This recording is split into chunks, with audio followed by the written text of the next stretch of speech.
Hello dear students, welcome back to our channel study मिनटों में। आज की वीडियो में हम फोर्थ स्टैंडर्ड का इंग्लिश का चैप्टर लोकमान्य तिलक, ये चैप्टर की हम फुल एक्सप्लेनेशन देखेंगे। Swaraj is my birth right and I will have it. Swaraj यानी आज़ादी से जीना, इज़ माई बर्थ राइट यानी मेरा पैदाइशी हक है, and I will have it और मैं इसे हासिल करके रहूँगा। The person who asserted this was Lokmanya बाल गंगाधर तिलक। ये जुमला जिसने कहा था वो कौन थे? लोकमान्य बाल गंगाधर तिलक। बाल Gangadhar Tilak was born in 1856। बाल गंगाधर तिलक कब पैदा हुए थे?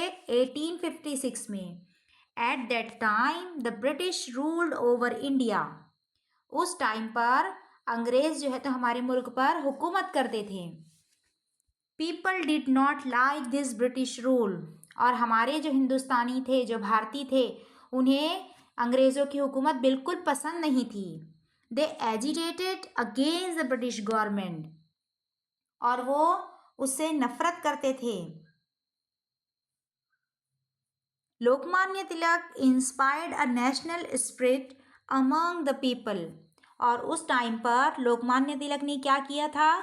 लोगों को इंस्पायर्ड किया था, यानी मोटिवेट किया था, लोगों को बताया था कि हम आज़ाद मुल्क के रहने वाले हैं और हम हमारे भारत को आज़ाद करवा सकते हैं। फॉर दैट पर्पज़ ही organise public celebrations of Ganesh Utsav and Shiv Jayanti. और लोगों को एक जगह जमा करके उन्हें ये चीज़ें सिखाने के लिए और लोगों में एकता पैदा करने के लिए उन्होंने क्या किया था? गणेश उत्सव और शिव जयंती मनाए थे। In this papers Kesari and Maratha he boldly criticise the government. उन्होंने कौन से पेपर्स के अंदर लिखा था?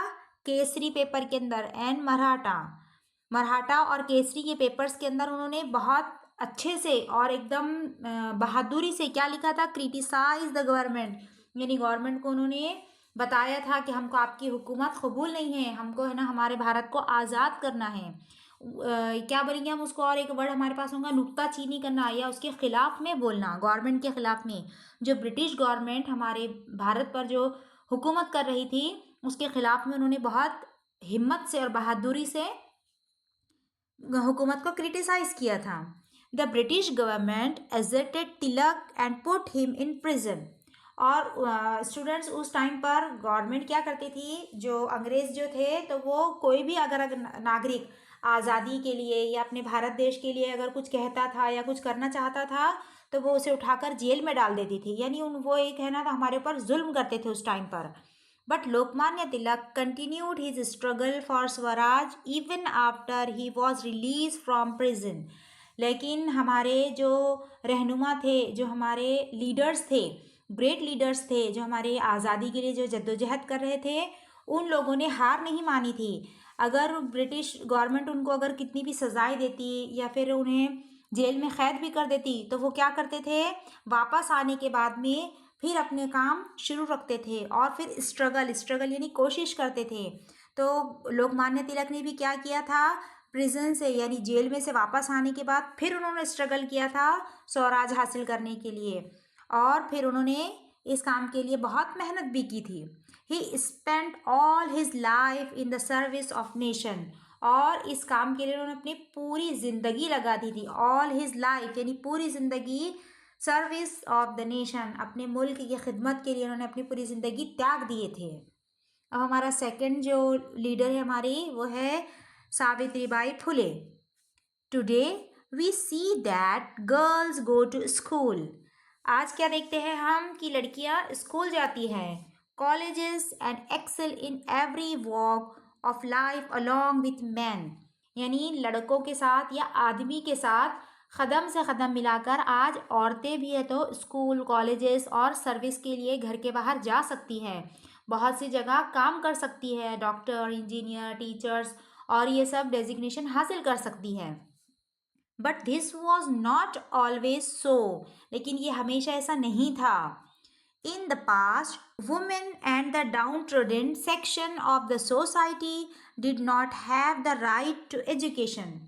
इन द पास्ट यानी पुराने ज़माने में जब हम देखते हैं कि आज़ादी से पहले, आज़ादी के बाद भी हमारे मुल्क में क्या था, औरतों को कोई आज़ादी नहीं थी। और डाउन ट्रोडन यानी जो गरीब लोग थे, जो पसमानदा थे, जो कम ज़ात के लोग थे, उनको सोसाइटी में यानी हमारे समाज में कोई राइट नहीं था। राइट यानी हक नहीं था उन्हें तालीम हासिल करने का, एजुकेशन का कोई उनको राइट नहीं था, हक नहीं था।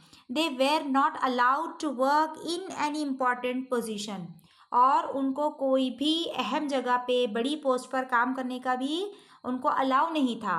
देयर लाइफ वॉज मिजरेबल, उनकी जो लाइफ थी वो क्या थी, बहुत दुखी थी। वो कम जात के लोग थे, वो छोटे छोटे काम करते थे। अगर वो कितने भी टैलेंटेड हो तो उनको बड़े काम करने की अपॉर्चुनिटी नहीं मिलती थी। वो गरीबी में ही ज़िंदगी गुजार रहे थे। This was a great social injustice, और ये बहुत बड़ी क्या थी, एक नाइंसाफ़ी थी हमारे सोशल की, हमारे समाज की। Social reformers fought against this injustice and discrimination. हमारे जो सोशल रिफॉर्मर्स थे, यानी कि जो बड़े हमारे लीडर्स थे, जिनको ये जो हमारे सोसाइटी में जो नाइंसाफ़ी होती थी उसकी बहुत तकलीफ़ होती थी। वो चाहते थे कि ऊपर वाले ने अगर सबको एक जैसा बनाया है और सब में अलग अलग जो एबिलिटीज़ दिए हैं, तो सबको हक़ है कि वो आज़ादी से अपनी ज़िंदगी गुजारे, वो एजुकेशन हासिल करे, वो अच्छे काम कर सके। तो उन्होंने क्या किया था, फाउट। फाउट यानी लड़ना, लड़ने, जो फाइट का पास्ट टेंस होता है फाउट। अगेंस्ट दिस इनजस्टिस, ये नाइंसाफ़ी के ख़िलाफ़ उन्होंने बहुत लड़ाइयाँ लड़ी। एंड डिस्क्रिमिनेशन, डिस्क्रिमिनेशन यानी जो ऊंच नीच, जो ज़ात पात जो करते ना, उसको कहेंगे discrimination. Foremost among them were Mahatma Jyotirao Phule and his wife Savitribai Phule. और जो सोशल रिफॉर्मर्स थे उनमें सबसे फॉरमोस्ट यानी सबसे आगे कौन था, उन सब में महात्मा ज्योतिराव फुले और उनकी जो वाइफ थी, बीवी थी, सावित्रीबाई फुले।